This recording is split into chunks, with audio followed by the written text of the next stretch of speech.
لیکن حضرت ہوتے ایک ہوتا ہے دل سے پڑھنا. اللہ بھی اس طرح بھی پڑھ دیں گے نا، نبی علیہ السلام کا ذکر مبارک ایسا مقبول ذکر ہے، ثواب آپ کو ملے گا.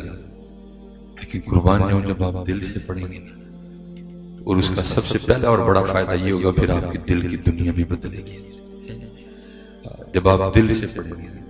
کیونکہ اللہ ایک ہوتا ہے بس پڑھ دینا، ایک ہوتا ہے یاد کرنا. تو جو بندہ یاد کرتا ہے نا پھر وہ یاد کمال کرتی ہے. اسی تو اللہ حضرت امام اہل سنت شاہ امام احمد رضا خان فاضل بریلوی رحمۃ اللہ تعالی آپ نے فرمایا تھا، ان کے نثار کوئی کیسے ہی رنج میں ہو، ان کے نثار کوئی کیسے ہی رنج میں ہو، جب یاد آ گئے ہیں سب غم بھلا دیے ہیں. اور حضرت یہاں کون نہیں غمگین بیٹھا، ہر ایک کو تو کوئی نہ کوئی غم لکھا ہوا. کسی کو اولاد نہ ہونے کا غم ہے، اور کسی کو اولاد ہو گئی ہے اس کا غم ہے. کسی کا کام بہت زیادہ ہے اس کو غم ہے، اور کسی کا کام ہے ہی نہیں اس کو بھی غم ہے. غموں سے حضرت یہاں کون آزاد بیٹھا ہے؟ سارے تو غموں والے بیٹھے ہیں. تو اگر آپ چاہتے ہیں کہ حضرت غموں سے آزاد ہو جائے تو پھر اس کا ایک ہی طریقہ ہے کہ اللہ اور اللہ کے رسول علیہ السلام کو یاد کیا. اور میں آپ کو سچ کہہ رہا ہوں حضرت، ہم یاد بھی کر لینا تو ہم نے یاد کر کے بھی کیا یاد کرنا ہے، یاد تو وہ کر رہے ہیں. میں تو اکثر و بیشتر جان جاتا ہوں، ہم بڑے دکھ سے لوگوں کو دیکھ کر کہتے ہیں کہ یار آج ہمیں کیا ہو گئے، تو ہم قلینوں پہ بیٹھ کے بھی پڑھنے کو تیار نہیں ہیں. آج ہم قلینوں پر بیٹھ کر بھی پڑھنے کو تیار نہیں ہیں. وہ حضرت بلال بھی تو تھے نا حضرت، جنہوں نے کوئلوں پہ لیٹ کے پڑھا ہے. ہم نے کیا پڑھنا ہے؟ وہ بھی تو تھے نا جنہوں نے کوئلوں پہ لیٹ کے. وہ جب ہم درود پڑھتے ہیں نا تو ایک بار چلو احباب ساتھ پڑھ لیتے ہیں، لیکن دوسری بار چپ کر جاتے ہیں. وہ کہتے ہیں مولوی صاحب اتنی دور سے سیالکوٹ میں آئے ہو، یہی پڑھنا تھا تو ہی کر رہے ہیں. اللہ اللہ، یہ لکھا ہے کتابوں میں کہ سیدہ خاتون جنت حضرت سیدہ فاطمہ طیبہ طاہرہ عابدہ زاہدہ، ٹھیک ہے جی، رضی اللہ تعالیٰ عنہ، لکھا ہے کہ سیدہ ہر رات 1000 نوافل پڑھا کرتی تھی. اللہ میں نے کہنے کو نا ایویں 1000 کہہ دیا، کیا 1000 سو کا کام ہے؟ یہاں تو ہماری سستی کا یہ عالم ہے، ہم سے تو عشاء کی 17 رکعتیں پوری نہیں پڑھی جاتی. وہ بھی اگر ہم کبھی مولوی صاحب سے مسئلہ پوچھنے جائیں تو جا کے یہ پوچھتے ہیں عشاء کی نماز کو شارٹ کر کے پڑھنا ہو تو کس طرح پڑھیں گے. اور جب تراویح پڑھنے کی باری آتی تو بڑے بڑوں کا تیل نکل جاتا ہے. وہ بھی کوئی ایسا حافظ تلاش کرتے پھرتے ہیں جو اس کے پہلے لفظ کی سمجھ آئے اور بس آخری کی سمجھ آئے، اور دے رکوع پہ رکوع ہے. ٹھیک ہے، ہمارے حالات تو بھی ہو گئے.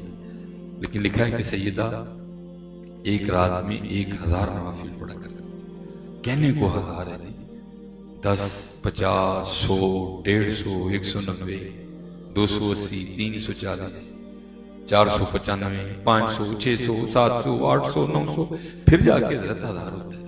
میں بھی تو نہیں کہ ایویں ایک کے بعد 1000 آ جاتا ہے، کہنے کو 1000 آتا ہے. لکھا کہ سیدہ خاتون جنت رضی اللہ تعالیٰ عنہ ایک رات میں 1000 نوافل پڑھا کرتی تھی. جب حضرت سیدنا بلال حبشی رضی اللہ تعالیٰ عنہ صدائے فجر بلند کرتے تو پھر رو کے اللہ کی بارگاہ میں عرض کیا کرتی تھی، یا اللہ کوئی رات تو ایسی بنا کہ فاطمہ کا سجدہ مکمل ہو جائے. 1000 نفل پڑھ دیے لیکن ابھی بھی تشریح باقی ہے. ہم تو بہت پیچھے چلے گئے، اس لیے خوب پڑھا کرو. اور اصل میں بات حضرت جی صحبتوں کی بھی ہے نا. ہم نے صحبتیں بھی تو اپنی خراب کر لی ہیں. ہم تو جن لوگوں کے پاس بیٹھے ہم نے تو ان سے یہی سیکھا ہے. وہ کیا؟ دل یاد لئی بنایا ہے. دل کس چیز کے لیے ہے؟ یاد کے لیے. کس کی یاد کے لیے؟ حضور نبی علیہ السلام کی یاد کے لیے. دل یاد لئی بنایا ہے، تعریف لئی زبان، اکھیاں بنائیاں سونے دے دیدار واسطے ہیں. سارا کچھ ان کے لیے. امام اہل سنت نے بھی تو یہ بیان فرماتے ہیں، زمین و زمان تمہارے لیے، مکین و مکان تمہارے لیے، ہم آئے یہاں تمہارے لیے، اٹھیں بھی وہاں تمہارے لیے، دہن میں زبان تمہارے لیے، بدن میں ہے جان تمہارے لیے. سارا کچھ ہی تم کے لیے. لیکن دکھ کی بات یہ ہے کہ حضرت سارا دن چلتی ہے نہیں. خوب اللہ اور اللہ کے رسول کو یاد. جتنے آپ جوان بچے بیٹھے اپنا وقت نہ پتہ ضائع کرو، وقت بڑی تیزی کے ساتھ جا رہا ہے. دیکھو نا حضرت خواجہ غلام فرید رحمت اللہ تعالی علیہ آپ نے کتنی کمال بات ارشاد فرمائی. آپ فرماتے ہیں کوئی بن گیا رونق پکھیاں دی، کوئی چھوڑ کے شیش محل چلیا. کوئی بن گیا رونق پکھیاں دی، وہ چھوڑ کے شیش محل چلیا. کو پلیا ناز تے نخریاں وچ، کو ریت گرم تے تھل چلیا. کوئی بھول گیا مقصد آون دا، کوئی کر کے مقصد حل چلیا. غلام فریدہ ایتھے سب مسافر نہیں، کوئی اج چلیا کوئی کل چلیا. رہنا کس لیے ہے؟ اور پھر اسی بات کو حضرت خواجہ غلام فرید رحمۃ اللہ تعالی عنہ میں اصل میں الفاظ جدا ہوتی ہیں، انداز جدا، بات سب کی ایک ہی ہوتی ہے. حضرت بابا فرید رحمۃ اللہ تعالی پھر کیا فرماتے ہیں؟ آپ فرماتے ہیں ویک فریدہ مٹی پھلی. حضرت مٹی ہے نا، کیا مٹی کاٹن کا سوٹ پہننے سے مٹی نہیں رہے گی؟ کیا مٹی اگر ویسٹ کوٹ پہن لے گی تو مٹی نہیں رہے گی؟ کیا مٹی اگر گاڑی پہ بیٹھ جائے گی تو مٹی نہیں رہے گی؟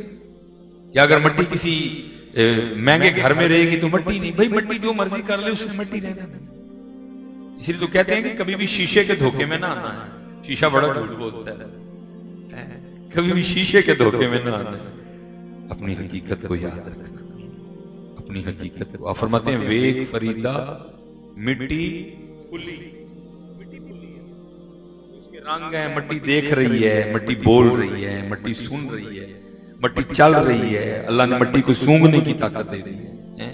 اللہ نے مٹی کو حصے دے دی ہے مٹی.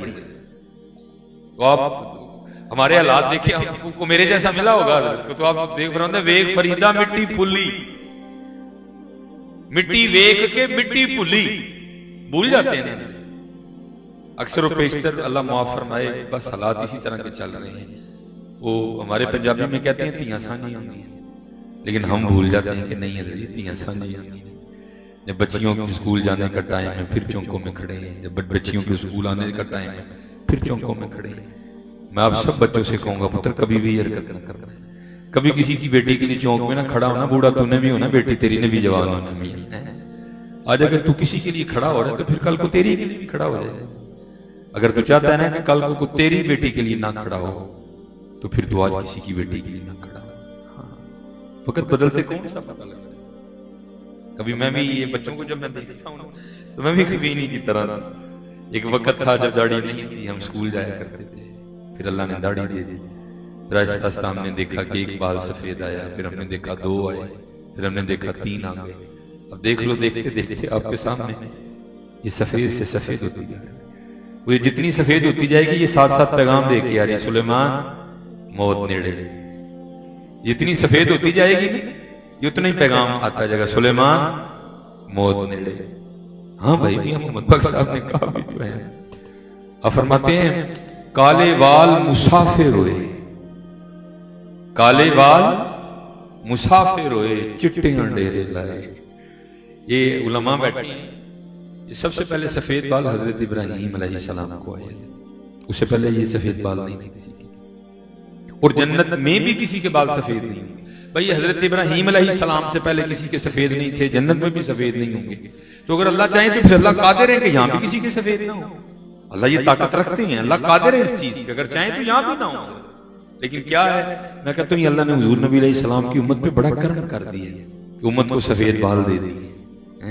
اور سفید بال کیا پیغام لے کے آتے ہیں؟ کالے بال مسافر ہوئے چٹیاں ڈیرے لائے، ویک محمد بخشا موت سنے ہی آئے.